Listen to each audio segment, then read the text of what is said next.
Monsieur Vincent. Magnifique, sublime, phenomenal. Wonderful, one of the best movies ever made. I can't say top 50, top 100, because it's true. When and if the list will be compiled, I guess about 600 or 3,000 movies will be crowded in, because that's wonderful to observe. There are many spectacular motion pictures we can see, alongside millions of duds, pointless recordings such as this one. Spoiler alert, don't watch. This is potentially life-changing, mesmerizing. Oh, as if we can do anything here. Warning: graphic detail, graphic violence will be shown on film. One or the other. I'll die of a heart attack and brain damage, exploding from too much screaming, or he will. Unless, of course, I follow the example of Mr. Vincent Vega, from, of course, the classic Pulp Fiction, the violent one this time. Monsieur Vincent is the superhero, the real superhero, not the ones we keep watching as they rush in their thousands. Avengers, Captain America, X-Men, and so on. Some of them watchable movies, but perhaps an inflation over there.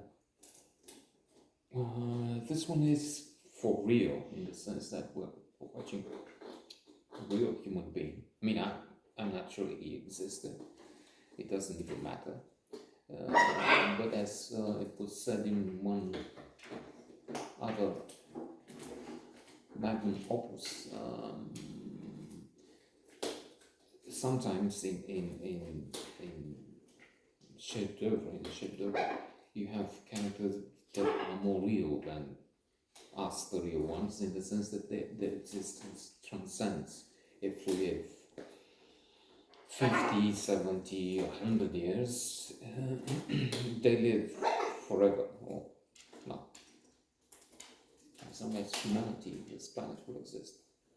Monsieur Vincent is kind, is generous, he is moved by the suffering of fellow human beings. And in that, he is the superhero, that he's doing something we can all do, as opposed to the superhero powers, the ones who fly through the air and so on. Just like that, without an airplane, of course, because we can all fly.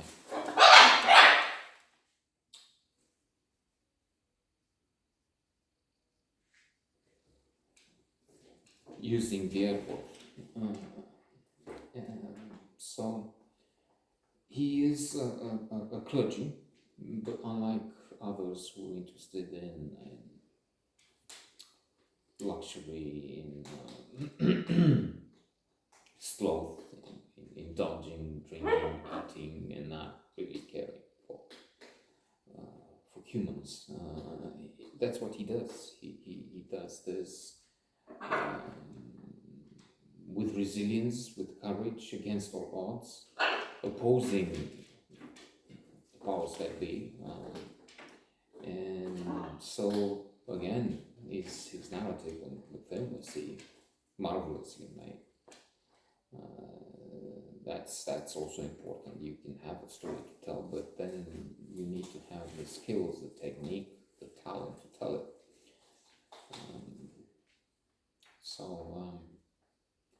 He, for instance, at one point he's on a ship sent by his superiors in the church, and it's 17th century, if I'm not mistaken, and they're moving the ship with many, many people rowing. They're beaten with whips and flogged. And at one point, one is fainting. He's already exhausted from this huge effort. So our hero goes in his place. He's trying to care for him, and he takes his place to row. And again and again, he's showing phenomenal empathy. Finds a baby that's like an infant, newborn, and takes it with him. The women all around, women that form the charity, will have nothing. He's the child of sin, abandoned by a woman out of wedlock. So I hate him. Almost also. I mean, neither of them would touch. But furthermore, they don't just stay away. They say, I hate this child born of sin. Think of a woman who left him there. And many of them die, and he's so moved, and he's insisting, but he doesn't get help.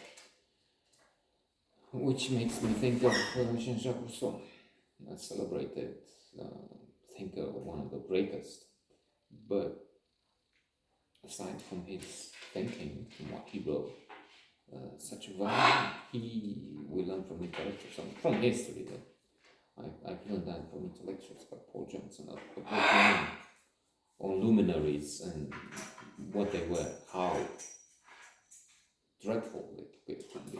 They were Tolstoy, Hemingway, Ibsen, Jean-Jacques Rousseau. Jean-Jacques Rousseau left his children at the door of an orphanage, where 9 out of 10 would die. And we see in this film how they were treated, how they died. So, again, there's much more to say, but we stop here because but there's a limit to the torture we can inflict on our few viewers.